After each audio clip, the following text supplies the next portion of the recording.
Shalom, saudara dan saudari yang terkasih dalam Tuhan kita Yesus Kristus. Marilah kita luangkan waktu beberapa menit untuk berkencan dengan Tuhan saat ini, agar dari hari ke hari kita semakin dekat dengan Tuhan, sehingga hidup kita semakin diberkati dan menjadi berkat. Bacaan dari surat Rasul Paulus kepada jemaat di Efesus, bab 6 ayat 4. Dan kamu bapa-bapa, janganlah bangkitkan amarah di dalam hati anak-anakmu, tetapi didiklah mereka di dalam ajaran dan nasihat Tuhan.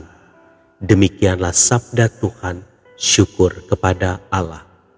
Saudara dan saudari yang terkasih dalam Tuhan kita Yesus Kristus, ada seorang pemuda yang berdiri sebagai seorang hukuman karena kejahatan-kejahatan yang dilakukannya.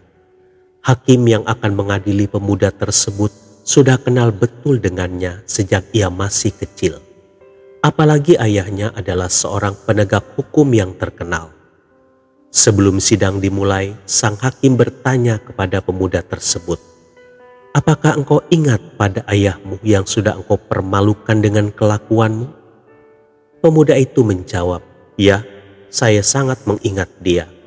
Dulu ketika saya datang kepadanya untuk meminta nasihat karena saya butuh teman, ia mengangkat kepalanya sejenak dari buku hukum yang dibacanya dan ia berkata kepada saya, 'Pergi sana, Papa sedang sibuk.' Papa kini selesai membaca buku tersebut dan ia menjadi ahli hukum yang terkenal, tetapi saya berada di sini sebagai orang hukuman." Saudara dan saudari yang terkasih dalam Tuhan kita Yesus Kristus, seringkali kita lebih sibuk dengan karir, pekerjaan, dan keberhasilan di dalam sesuatu yang kita kejar, namun kita melupakan hal yang sangat penting dan juga memerlukan perhatian kita, yaitu keluarga. Kita mengabaikan suami atau istri dan anak-anak yang sangat membutuhkan uluran tangan dan perhatian kita. Salah satu faktor yang membuat keluarga dan anak-anak kita jauh dari Tuhan adalah kurangnya perhatian kita pada keluarga.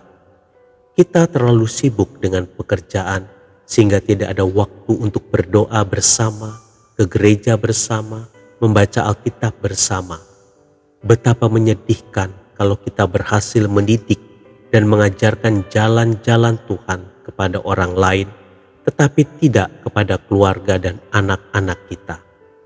Betapa menyedihkan jika kita berhasil di dalam usaha kita, tetapi rumah tangga yang berisi hanya sedikit orang malah hancur tak terurus.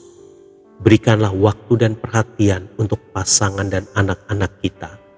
Pada akhirnya kita akan bangga karena kita tidak hanya berhasil di dalam pelayanan dan karir, tetapi juga berhasil melayani keluarga sendiri. Tuhan Yesus memberkati. Marilah kita berdoa dalam nama Bapa dan Putra dan Roh Kudus. Amin. Tuhan Yesus, aku mohon ampun karena aku terlalu sibuk dengan pekerjaanku sehingga tidak bisa memberikan waktu dan perhatian untuk suami, istri, anak-anak, dan orang tuaku. Aku sadar manusia tidak pernah puas untuk mengejar harta duniawi yang bersifat fana. Ingatkanlah aku bahwa keluargaku pun butuh perhatianku. Pimpin aku Tuhan, agar aku dapat membawa keluargaku untuk hidup lebih dekat denganmu, sehingga melalui kehadiranku, semua anggota keluargaku dapat merasakan kehangatan dan perlindunganmu sendiri. Yesus, kembalikan hatiku pada semua anggota keluargaku dan kembalikan hati mereka kepadaku. Amin. Dalam nama Bapa dan Putra dan Roh Kudus. Amin.